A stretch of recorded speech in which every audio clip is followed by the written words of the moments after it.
आपने 24 घंटों में एक बार भी 15 मिनट गुरु जी ने निकाले नहीं निकाले, तो शिष्य कैसे बने आप?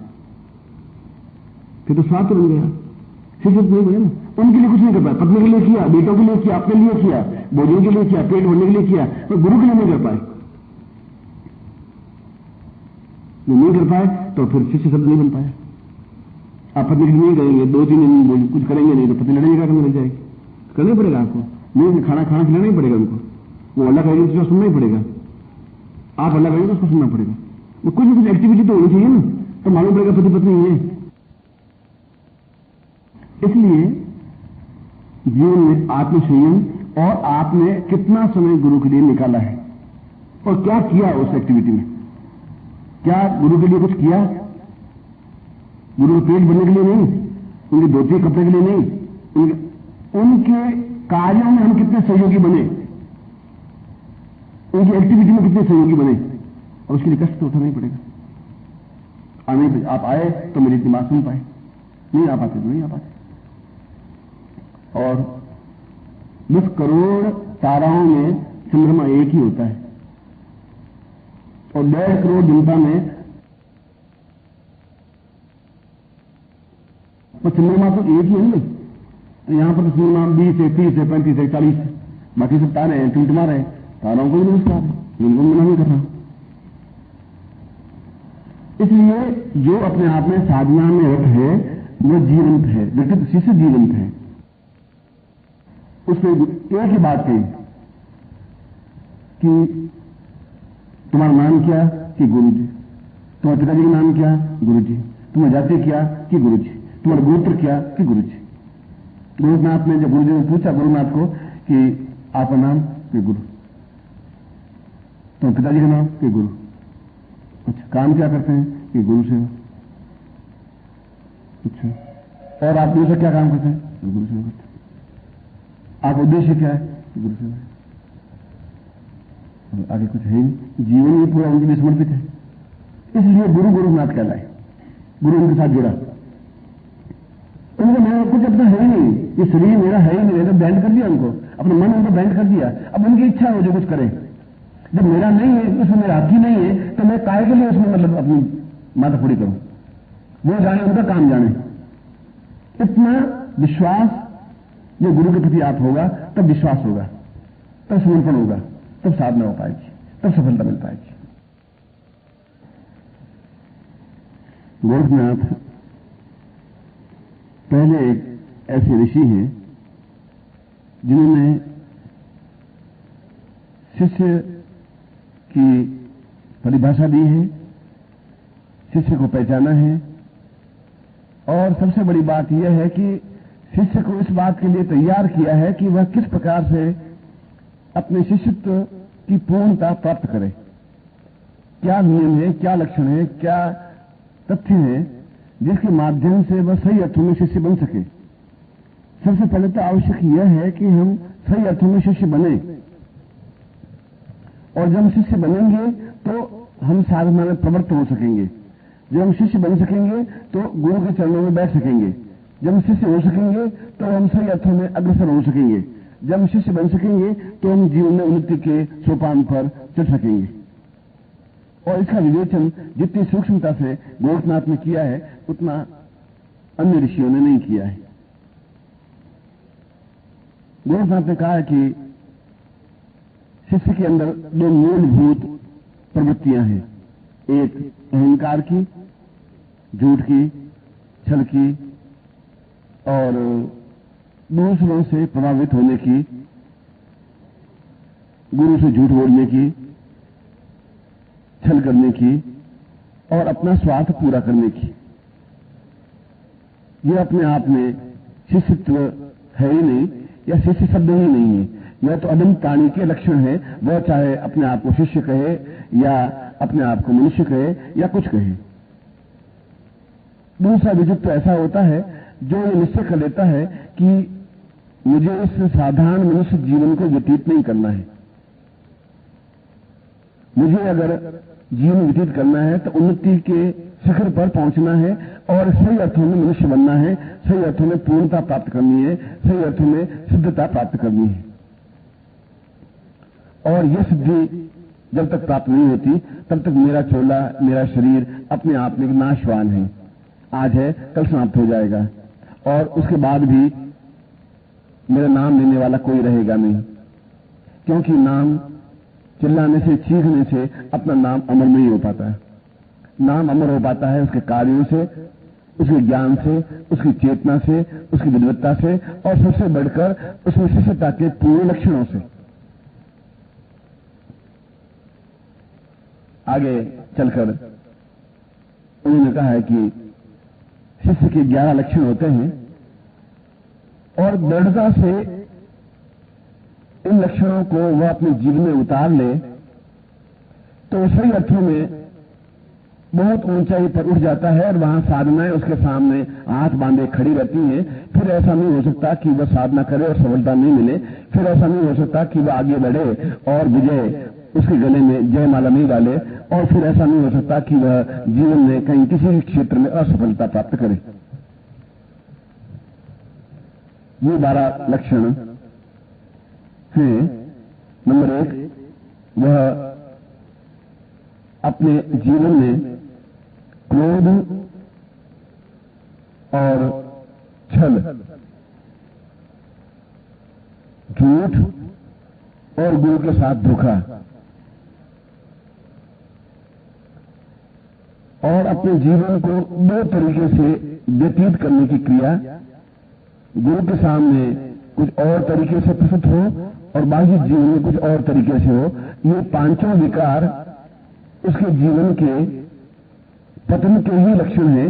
वह चाहे कितना ही प्रयत्न करे, जीवन में उन्नति की ओर अग्रसर नहीं हो सकता। सबसे पहली आवश्यकता यही है कि वह अपने डुप्लीकेट लाइफ या 2 तरह के जीवन को एक प्रकार का जीवन बनाए, या तो बुरा शिष्य बन जाए या फिर सही शिष्य बन जाए। और जिस प्रकार से कमल के ऊपर कोई पानी की बूंद नहीं ठहरती, चाहे हजारों बूंदें उसके ऊपर गिरा दी जाएं, चाहे वर्षा हो जाए, मगर कमल अपने आप में उसके ऊपर किसी प्रकार के पानी का असर नहीं पड़ता। ठीक से उसी प्रकार से होना चाहिए कि उसके ऊपर किसी अन्य व्यक्ति का प्रभाव नहीं पड़े, चाहे उसके ऊपर कितने ही उसको बरगला दे, कितना ही उसको समझा दे, कितने ही उसको सिखा दे, कितने ही उसको अड़चने डाल दे, कितनी उसके ऊपर बाधाएं पैदा हो जाएं, मगर वह निर्लिप्त और निर्विकार रहता है। शिष्य का दूसरा लक्षण यह है कि वह अपने आप को पूर्णता के साथ गुरु के चरणों में समर्पित कर दे। एक बार देख ले कि इस समुद्र में मैंने छलांग लगाई है, या तो मैं डूब जाऊंगा या इस जीवन को पार कर लूंगा, या तो एक कल्प वृक्ष के समान बन जाऊंगा जहां हजारों लाखों लोगों का कल्याण कर सकूंगा, या मैं सामान्य बबूल का पेड़ बनकर के रह जाऊंगा, या तो मैं हिमालय से निकलने वाली गंगोत्री बन जाऊंगा जहां लाखों लोग स्नान करके अपने आप को पवित्र हो सकेंगे, या फिर गंगा नाला बन जाऊंगा। दोनों में से एक स्थिति उसको पकड़नी ही पड़ेगी, और एक स्थिति पकड़ने के लिए उसको उस जगह पहुंचना ही पड़ेगा जहां अपनी डुप्लीकेट लाइफ को वह छोड़ सके, और मन से छोड़ सके, विचारों से छोड़ सके, अपनी भावनाओं से छोड़ सके। और जब भी उसके मन में ऐसी विसंगति दूसरों के कहने से आए, तो सबसे अच्छा गुण और तरीका यह है कि वह गुरु के चरणों में जाकर अपनी कमियों को 2 साफ शब्दों में कह दे कि गुरुदेव, मेरे मन में ऐसे विकार उत्पन्न हो रहे हैं, मैं चाहता हूं इन विकारों को दूर करना, मगर हो नहीं पा रहे हैं। दूसरों का प्रभाव मेरे ऊपर पड़ रहा है, जबकि मुझे दुनिया में रहना है, और दुनिया में उन लोगों के विचार मेरे ऊपर हावी होने लगे हैं, जबकि आपने मुझे कहा है कि तुम कमल की तरह रहो। मैं कमल की तरह रहने पर भी मेरे ऊपर कुछ ऐसी स्थितियां बनती जा रही है कि मैं चाहते हुए भी कमल पत्रवत नहीं बन पाता। और जो ही आपने गुरु को कहा, तो ही आप अपने आप में शुद्ध हो गए, और उसके बाद से वापस नए तरीके से कमल पत्रवत बनने की क्रिया प्रारंभ होनी चाहिए। तीसरा, आप जब गुरु से जुड़े हैं तो फिर जुड़े रहें, तन से, मन से और पूर्ण समर्पण से। तब फिर आपके सामने दूसरा कोई तथ्य नहीं है, गुरु है, केवल एक गुरु है।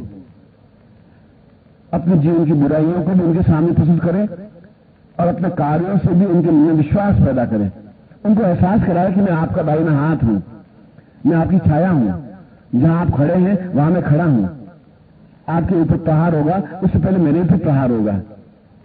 आप मुझे कठिन से कठिन परिस्थिति में डाल करके देख लें, मैं विचलित नहीं होऊंगा। आप मुझे टेस्ट कर लें, आजमा लें, आप मुझे किसी तरीके से देख लें, जिस तरीके से आपको भरोसा हो सके उस तरीके से मुझे तपा करके जला करके देख लें कि मैं खरा कुंदन हूं और खरे सोने की तरह ही आपके सामने प्रस्तुत हो सकूंगा। और जब ऐसी स्थिति बनेगी तो गुरु अपने तरीके से उसकी परीक्षा लेगा और उसको पता ही नहीं चलेगा और वह समझ जाएगा कि वास्तव में विश्वास पात्र है। और जब आप विश्वास पात्र बने तो फिर बने रहे, क्योंकि धोखा शब्द पूरे जीवन का सत्यानाश कर देता है। डुप्लीकेट लाइफ जीवन को बर्बाद कर देती है। अपने आप को किसी गुट में जोड़ना या किसी का बन जाना और गुरु के साथ छल करना अपने आप में शिष्यता का एक पतन का चिन्ह है। इसकी अपेक्षा शिष्य बने ही नहीं, बने तो अद्वितीय शिष्य बने कि आने वाले लोग उनको याद रख सके, हनुमान की तरह बने कि जहां उनके ओठों पर शब्दों में रोम रोम में कि राम के अलावा कोई शब्द ही नहीं है। अगर कोई शब्द है तो राम है। गोरखनाथ ने चौथी बात कही कि शिष्य ऐसा होना चाहिए जो हर क्षण गुरु का चिंतन करता रहे। वह देखता रहे कि कहीं गुरु पर प्रहार तो होने की क्रिया नहीं हो रही है, कहीं गुरु को भ्रम में डालने की क्रिया तो नहीं हो रही है, क्योंकि गुरु तो सरल चित्त होता है, बहुत सीधा साधा होता है।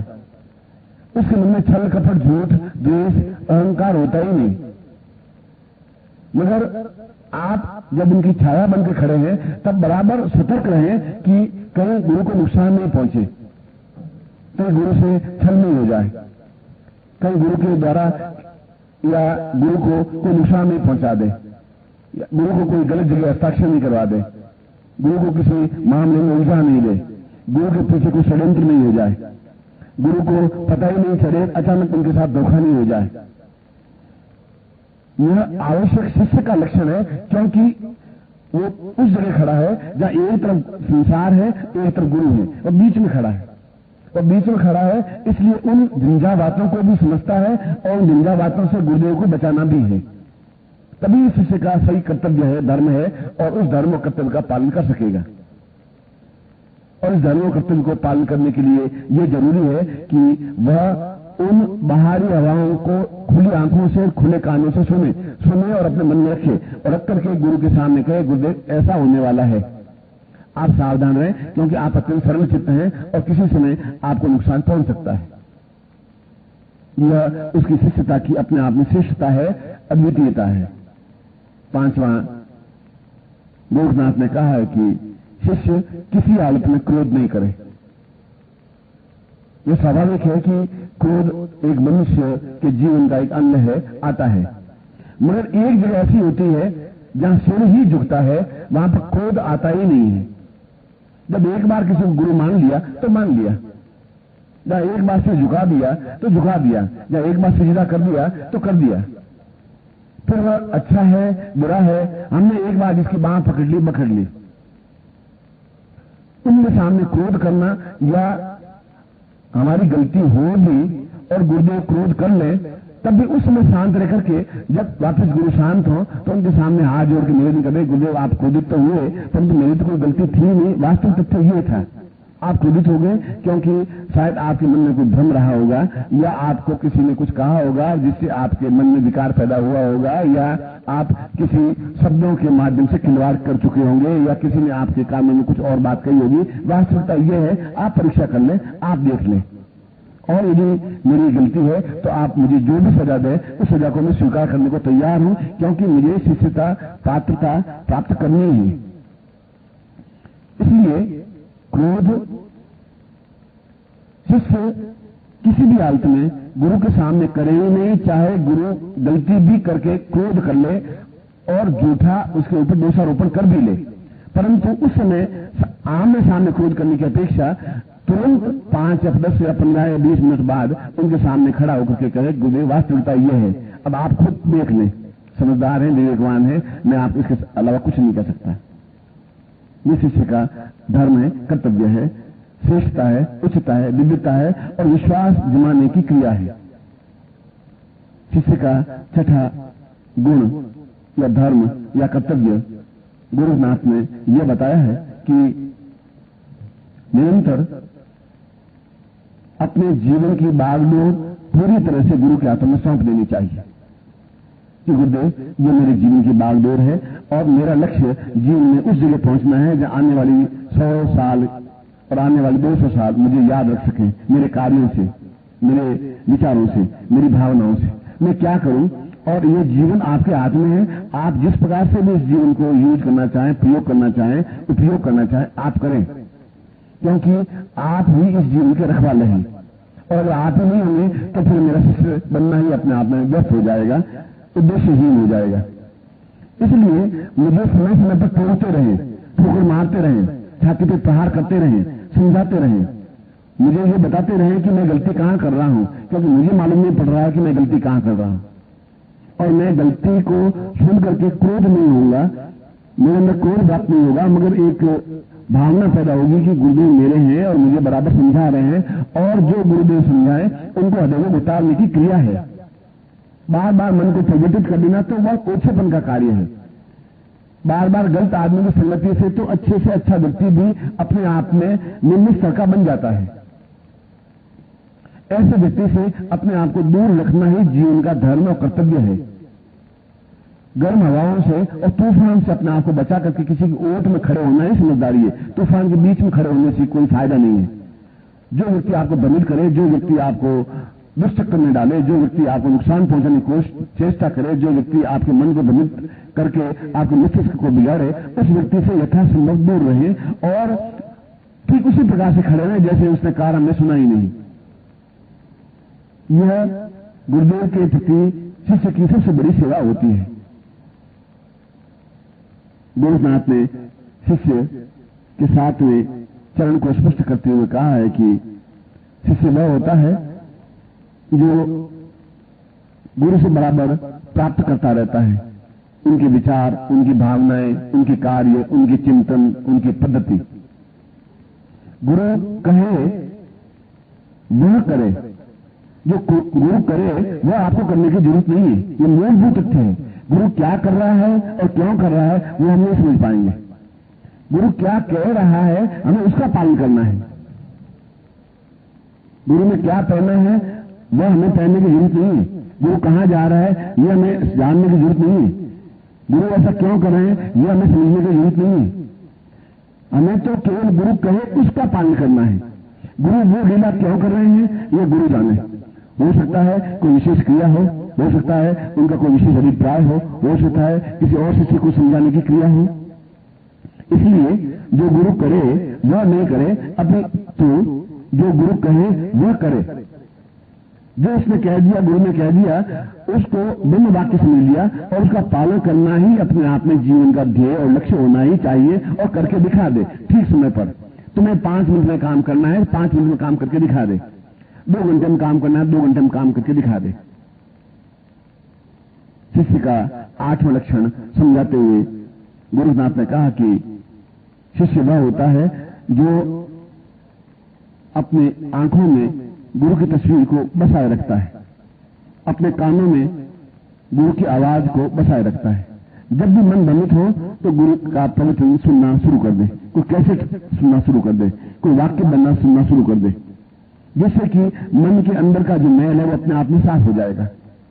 जब भी मन में एक गलत भावना आए तब उस कैसेट को बजा करके या उस वाक्य को बजा करके सुनने की क्रिया प्रारंभ कर दे। जब भी कोई आपके मन पर, चित्त पर हावी होने की कोशिश करे या दूसरे शब्दों का प्रभाव आपके चित्त पर पड़े तो तुरंत आप उस आवाज को, जो गुरु की आवाज है, उसको बजा करके सुनना प्रारंभ करें और उससे वह दूसरी जो आवाज आपके चित्त पर अंकित होने लगी है वह धुल जाएगी। आप वापस निर्मल बन जाएंगे और जब निर्मल बन जाएंगे तो आपको अत्यंत सुकून मिलेगा, सुख मिलेगा, एक शांति मिलेगी और मन में एक निर्लिप्तता प्राप्त होगी, श्रेष्ठता प्राप्त होगी, एक दिव्यता प्राप्त होगी। ये एहसास होगा कि मैं बिल्कुल पूर्ण रूप से शुद्ध, परिष्कृत और चैतन्य हूं। यह श्रेष्ठतम क्रिया है जिस तरीके से आप अपने आप को इस बाहरी तूफानों और बवंडरों से बचाए रख सकते हैं और यह जरूरी है।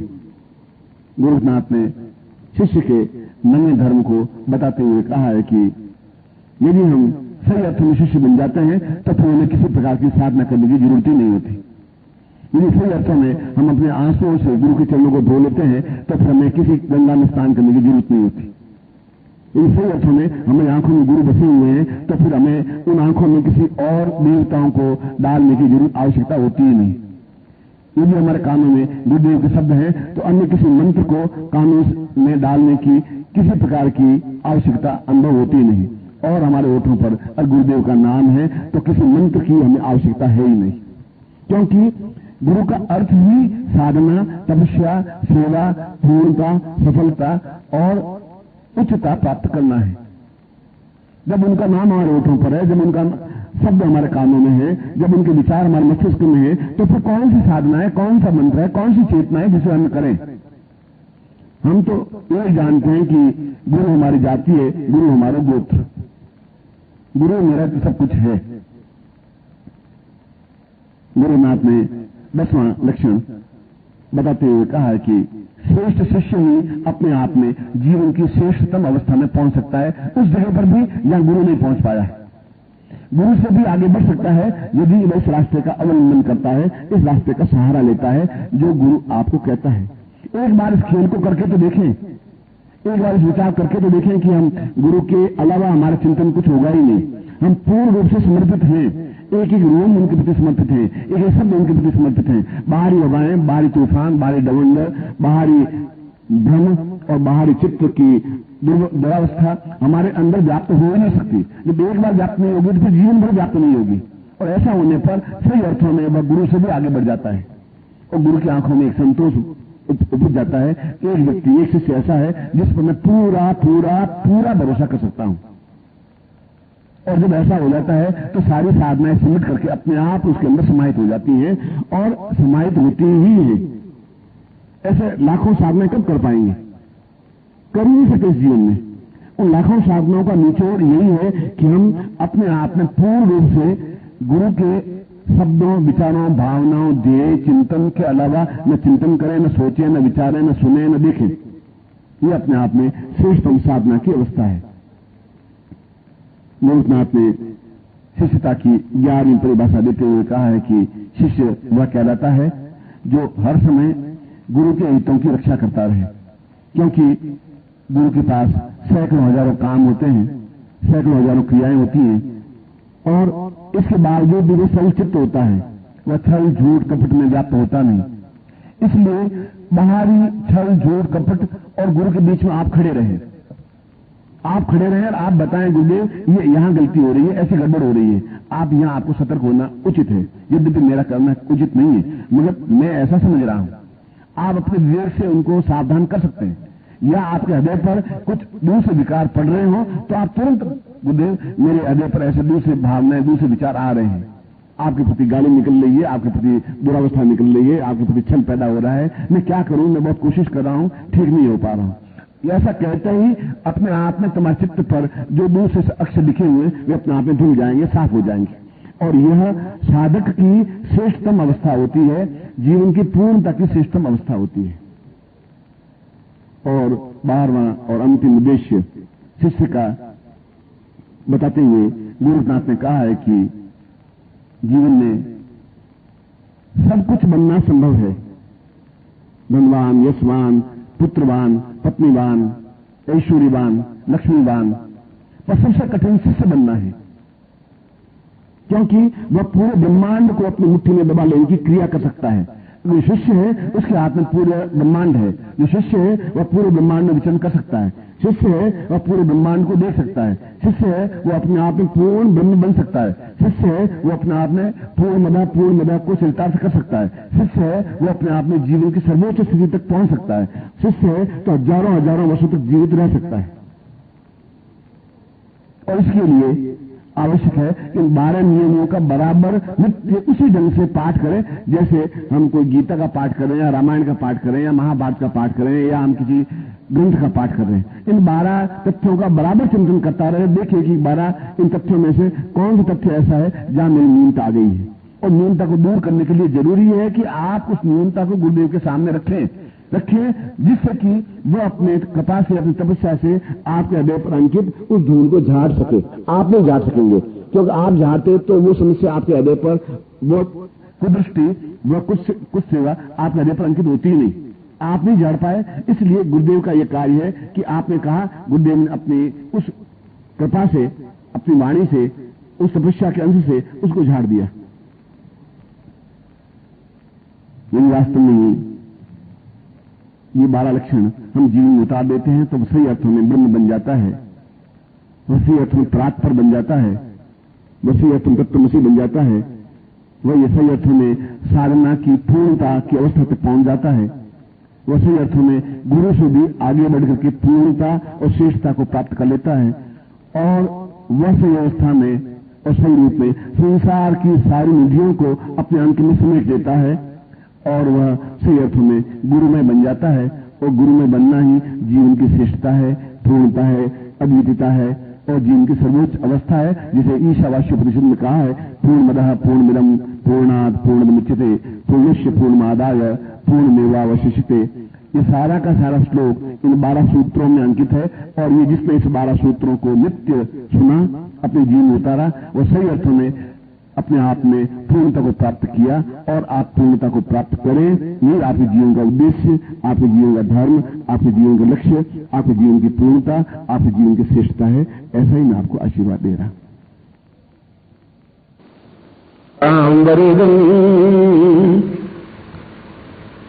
शिवस्वरूपम् गोरक्षपूर्णमभितां भवदेव लक्ष्मीम् सदाहं श्रियै पूर्णमदैव चित्तम् निश्चितं निश्चितं निश्चितं वै प्रपन्नम्। यह एक गोरखनाथ का श्लोक है, और आपने गोरखनाथ का नाम सुना होगा।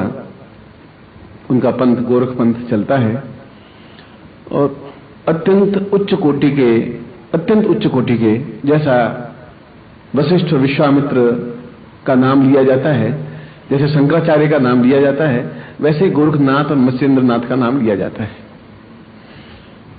डिफरेंस, अंतर यह है कि गोरखनाथ एक ऐसे ऋषि हुए, ऐसे सन्यासी हुए।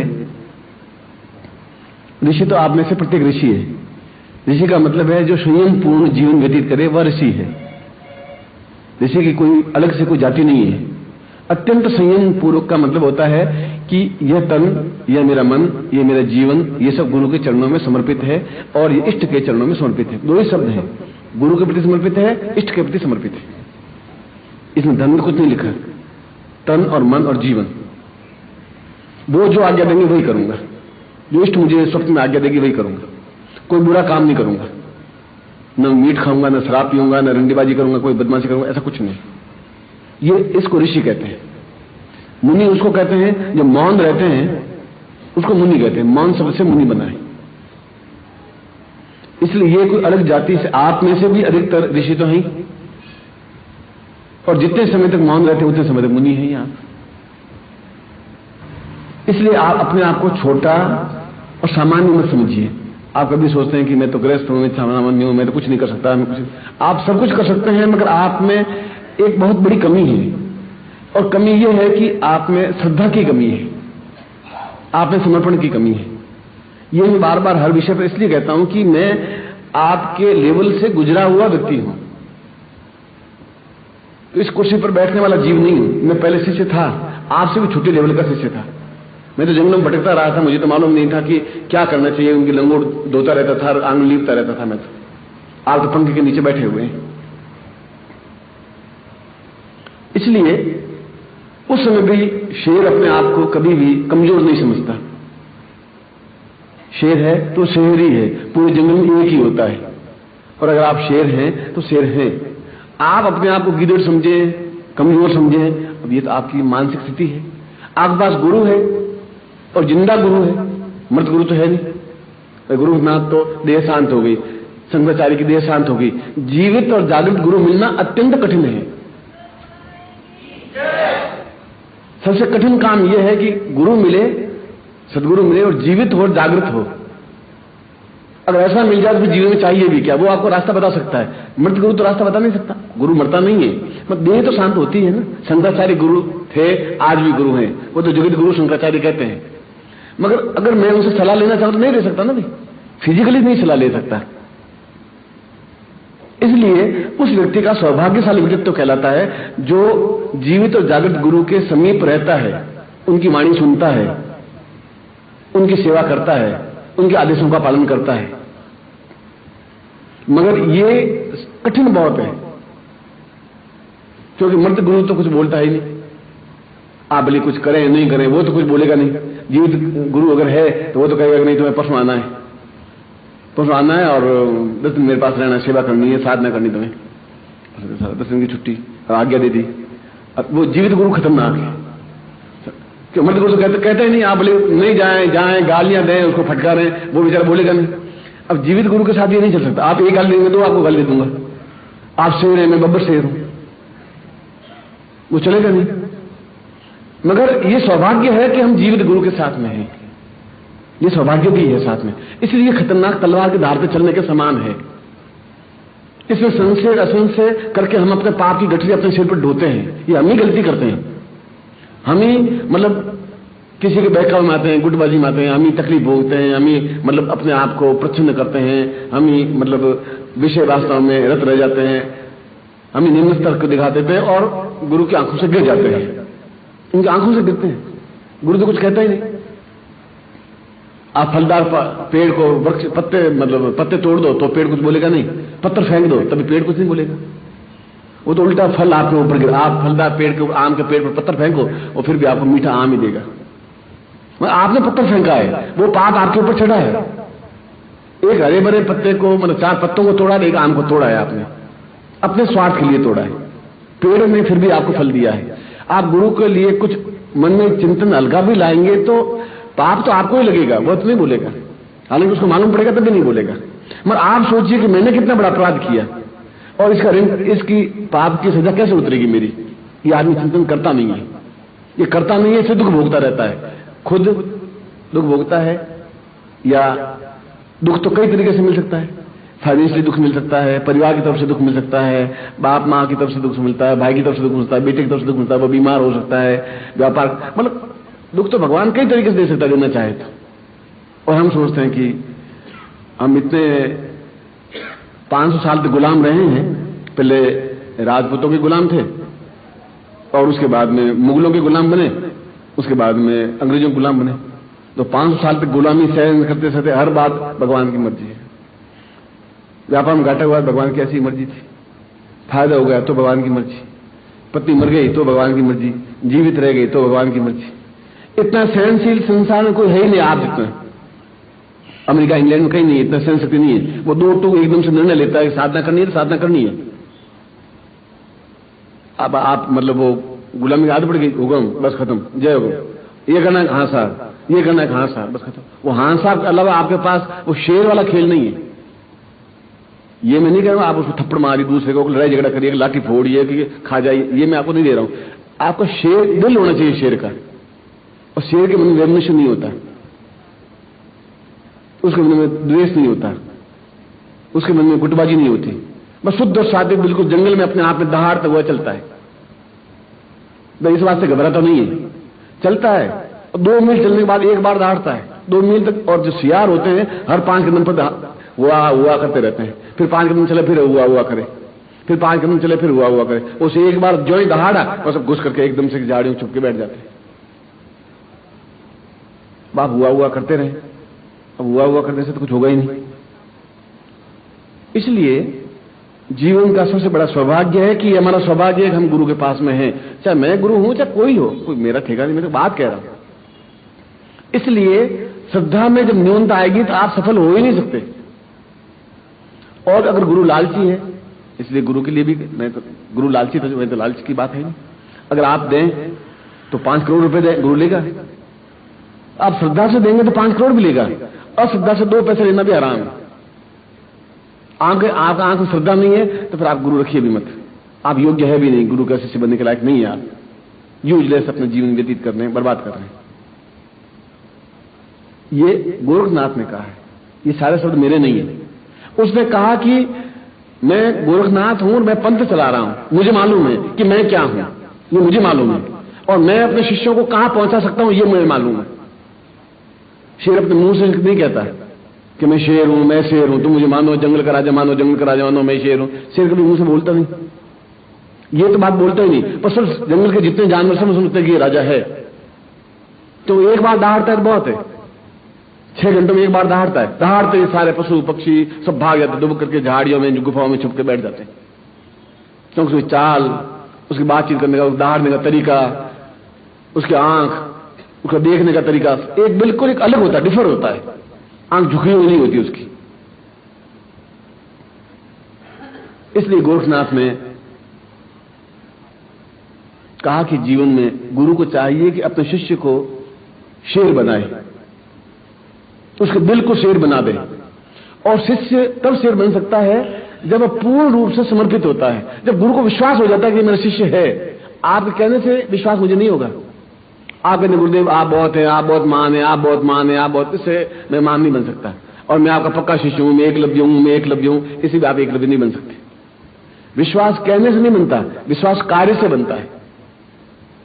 निष्काम भाव से भी आप आए, कोई कार्य नहीं है, कोई स्वार्थ नहीं है, और आप आए और कोई काम नहीं, बस आपके पास बैठने की इच्छा हो रही थी। ऐसा कैसे चाहते हैं, आंख में आंसू लिए हुए बैठते हैं, भाई कैसे आए थे आज, क्यों?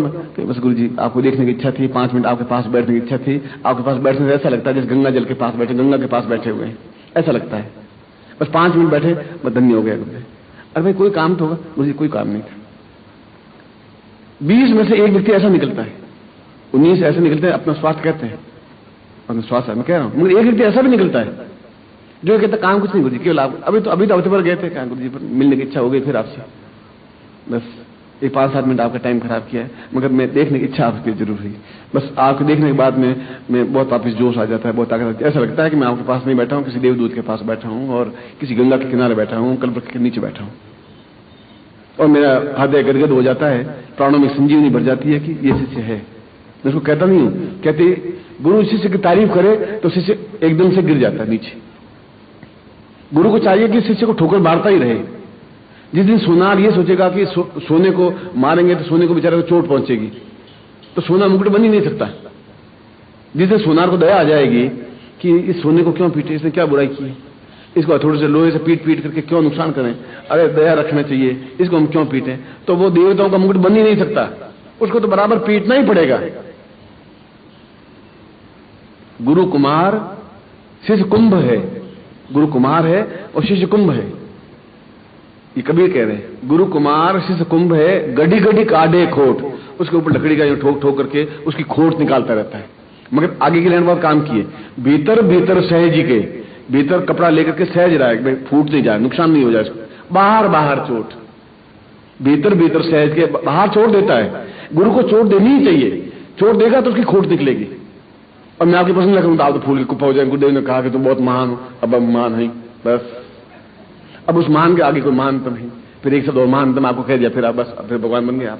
फिर गुरु क्या होता है, मैं तो खुद ही गुरु बन ही गया, तो वो फिर आगे प्रोग्रेस नहीं कर सकता। और गोरखवाणी अपने आप में इस दृष्टि से एक अत्यंत महत्वपूर्ण है, जिसने एक ही शब्द, एक ही चिंतन में एक ही बात कही कि अगर तुम्हें कुछ बनना है तो तुम्हें विश्वास पैदा करना पड़ेगा मेरे हृदय में। तुम्हारे शब्दों से मुझे विश्वास नहीं होगा, मैं तुम्हें कुछ नहीं सिखा सकता, सिखा ही नहीं सकता, सिखाऊंगा तो बेकार हो जाएगा, क्योंकि मेरे हृदय में विश्वास पैदा होना चाहिए तुम्हारे कार्यों से, तुम्हारे चिंतन से, तुम्हारे विचार से, तुम्हारी धारणाओं से।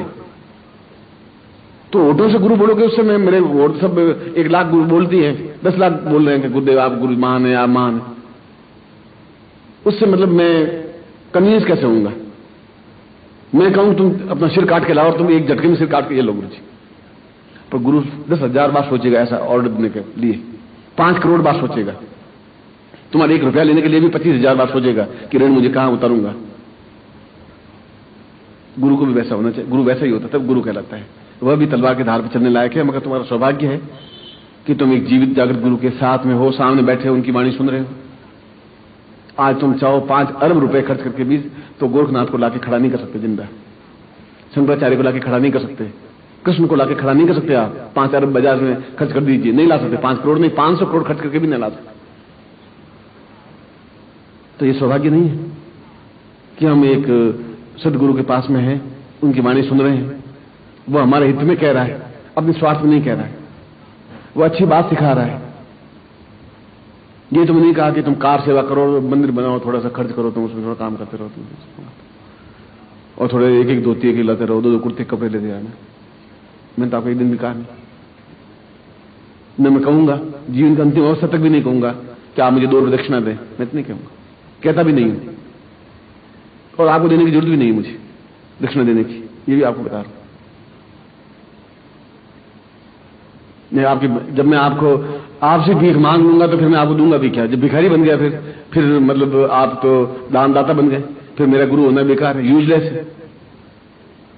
हाँ, अगर कोई मंदिर बनेगा तो पत्थर लाने वाले को पैसे देना पड़ेगा, तो वो उसके लिए मतलब मैं आपको ज्ञान दूंगा, आप धनराशि जमा करा रहे हैं, तो वो मेरे रोटी के लिए पैसा इकट्ठा नहीं होना चाहिए, अपने बच्चों के लिए पैसा इकट्ठा नहीं होना चाहिए, उस मंदिर के लिए पैसा इकट्ठा होना चाहिए। वह दोष नहीं है, उसके लिए मंदिर बनना चाहिए, वह एक अलग व्यवस्था है। उस पत्थर लाने वाले को मैं थोड़ा कहूंगा तो मैं तेरा गुरु हूं, उनका आप गुरु जी हैं जिसके, मैं तो पत्थर का, आप ईंटें लाइएगा, जा इतना बिल बनता है, आप पेमेंट कर दीजिए गुरु जी, आप गुरु जी हैं या तो पेमेंट, अब उनको पेमेंट मुझे करना पड़ेगा, क्योंकि वो ईंट नहीं आएगी तो मंदिर नहीं बनेगा, मंदिर नहीं बनेगा तो फिर 1000 लोग श्रद्धालु बनेंगे नहीं, फिर शराब खाना वहां खुल जाएगा, खुलेगा वहां, होगा जरूर, निर्माण होने वहां ही होगा। शराब आगे शराब पी करके गालियां बोलेंगे, मुजरा होगा, नाच होगा, या मंदिर बनेगा। तो उसके लिए मुझे प्रयत्न होना ही पड़ेगा, प्रयत्नशील होना ही पड़ेगा। उसके लिए मुझे एक एक बूंद घड़े में पानी डालना पड़ेगा, और आप द्वारा एक एक बूंद पानी आएगा, आप एक एक बूंद हैं, जिस दिन घड़ा भर जाएगा उस दिन मंदिर बन जाएगा। और मेरे स्वार्थ के मंदिर को मेरी बपोती नहीं है, या मेरे बेटों की बपोती नहीं है, वहां तो लाखों लोग दर्शन करने आएंगे, और आने वाली कई पीढ़ियों तो उसके दर्शन होंगे। इसी गोरखनाथ अपनी जिंदगी में 6 मंदिर बनवाए, एक नहीं, भीख मांग करके।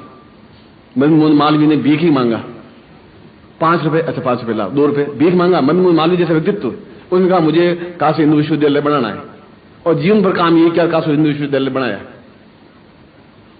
तो भीख मांगना कोई गुनाह नहीं था उसका, कोई अपने स्वार्थ के लिए नहीं मांग रहा था। दूसरे कार्य के लिए भीख मांगना कोई गुनाह नहीं है गुरु का, अच्छे कार्य के लिए भीख मांगना कोई, अपने पेट के लिए भीख मांगना खोटा है।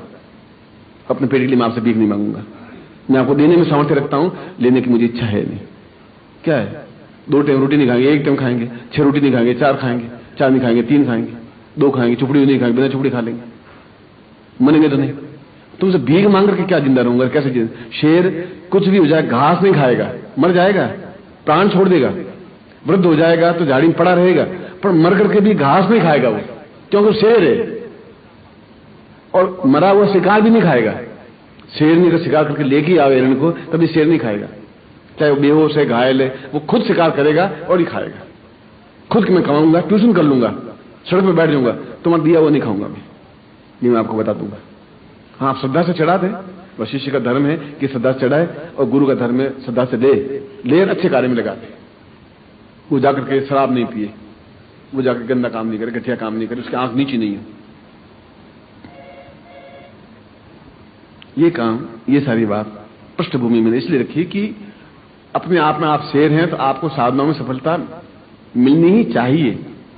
आप मिलेगी तो मेरा सीना चौड़ा होगा, आपको सफलता मिलेगी तो मुझे एक विश्वस्त में होगा कि ये मेरे शिष्य हैं, मैं कह सकूंगा तुम मेरे शिष्य हो, तुम विश्वास जागृत कर सकोगे तब हो पाएगा ना। तुम 4 महीने में एक बार आओ, गुरुदेव आपकी बड़ी कृपा है, ठीक, हाँ शिष्य दे आशीर्वाद लो, तू मुझे अल्लाह कहे मैं तुझे खुदा कह दूंगा, बस कर, उससे तो कुछ हुआ नहीं। यहां डिफरेंस है, गैप यहां है, तकलीफ यहां है। इसलिए जीवित जागृत गुरु बहुत खतरनाक है। मरा हुआ गुरु चित्र पढ़ाए, हार चढ़ा रहे हैं, माला पहना रहे हैं, गुरुदेव आपकी जय, गुरुदेव बेचारे बोल नहीं रहे क्योंकि वो तस्वीर के अंदर चिपके बैठ गए। अब उसको आप क्या करोगे? वो आपको कोई आज्ञा दे रहे हैं, न कोई तकलीफ दे रहे हैं, आप भी खुश, वो भी खुश, क्योंकि वो तो आदमी बेचारे कहीं चली गई। मगर वह सौभाग्य नहीं मिल सकता, वो गंगा नहीं मिल सकती जहां आप स्नान कर सकते हैं। मन में सोच रहे हैं कि कटौती में गंगा, चलो इस नल में पानी आ रहा है, ये गंगा ही है, चलो स्नान करें, हर गंगे करने से तो गंगा तो नहीं हो सकती ना भाई। आप वो कटौती में पानी बाल्टी में लेकर के हर गंगे करके स्नान कर रहे हैं। इसलिए जो शिष्य सेवारत हैं वे अपने आप में गुरु के बहुत ऊंचाई पर उठ रहे हैं। सेवा सबसे बड़ा कठिन है। हनुमान ने कहा है कि सबसे कठिन कार्य सेवा करना है। हनुमान ने कोई साधना की नहीं जिंदगी में। हनुमान ने कभी कोई मंत्र जाप किया ही नहीं। हनुमान ने कोई राम राम किया नहीं। हनुमान ने तो एक ही दे कि बस राम जी की सेवा करनी, बस जो वो कहे वो कर देना है। अच्छा है बुरा है, बस मुझे राम के अलावा न लक्ष्मण को देखना है, न भरत को देखना है, न शत्रुघ्न को देखना है। बस जो राम कहेंगे वो मुझे करना है। और जीवन में उन्होंने यही किया। और आज राम के मंदिर भारतवर्ष में 5000 होंगे तो हनुमान जी के मंदिर 5 लाख हैं। वह एक ही ऐसा शिष्य बना, सेवक या शिष्य, जिसने अपने स्वामी से भी ज्यादा मंदिर उसको पूछते हैं लोग। एक उदाहरण है ऐसा। और फिर उसमें क्या लिखा है हनुमान चालीसा में, कृपा करहूं गुरुदेव की नाई। हनुमान चालीसा में लिखा है कि हनुमान आप मेरे ऊपर कृपा करें। कैसे करें? गुरुदेव जैसे कृपा करते हैं वैसा करिए, गुरुदेव की नाई। कि आप पत्थर भी फेंकेंगे तो फल ही नीचे गिराएगा, गाली नहीं देगा। इसलिए आज ये भावना, ये चिंतन, ये विचार आपकी 2 मिनट बाद धुल जाएगी। मैंने कहा तो है, मगर आपकी इसलिए धुल जाएगी जो बाहर निकले नहीं और लोग कुछ और मिल जाएंगे, वो मिल जाएंगे। क्या हुआ? हुआ नहीं। आपने कुर्ता झटका, जो जो लिखा वो सब नीचे उतर गया आपका। बस जैसे आप जैसे ओरिजिनल थे वैसे वापस ओरिजिनल बन गए। अगली बार वापस शुद्ध साफ लक्ष्य लगाए वापस आके बैठ जाएंगे। अरे भाई पिछली बार इतना चीखा चिल्लाया, उसका क्या हुआ? कुछ आपकी कृपा है। बच्चा नहीं हो तो आपकी कृपा, बच्चा हो गया तो आपकी कृपा। तो मेरी इसमें कृपा क्या है? तो आपकी खुद की कृपा है। मैं तो आपको आशीर्वाद दे रहा हूं।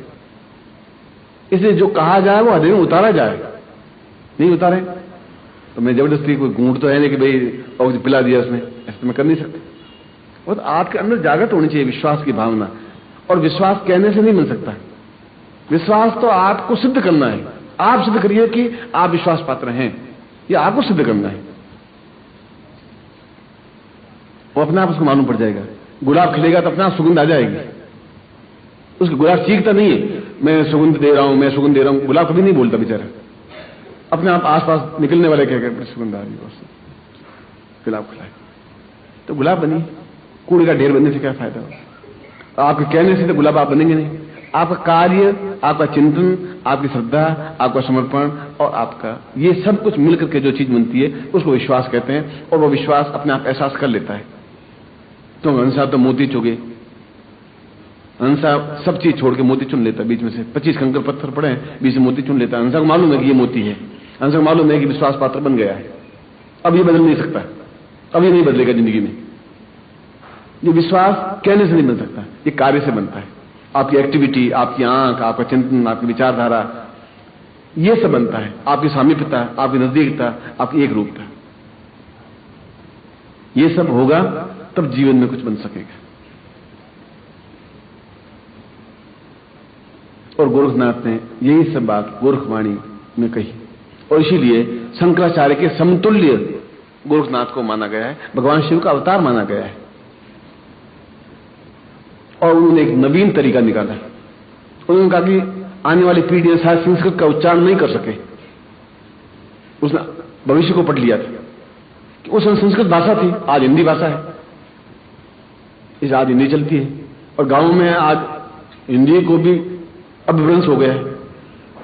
हम अंग्रेजी का शब्द था स्टेशन, जो अंग्रेजी का शब्द है STATION, हमने उसको हिंदी में पूरा पूरा डाल दिया है। हमारे लिए कोई स्टेशन का शब्द हिंदी में है ही नहीं, इसलिए हम स्टेशन को स्टेशन कहते हैं, समझ जाते हैं।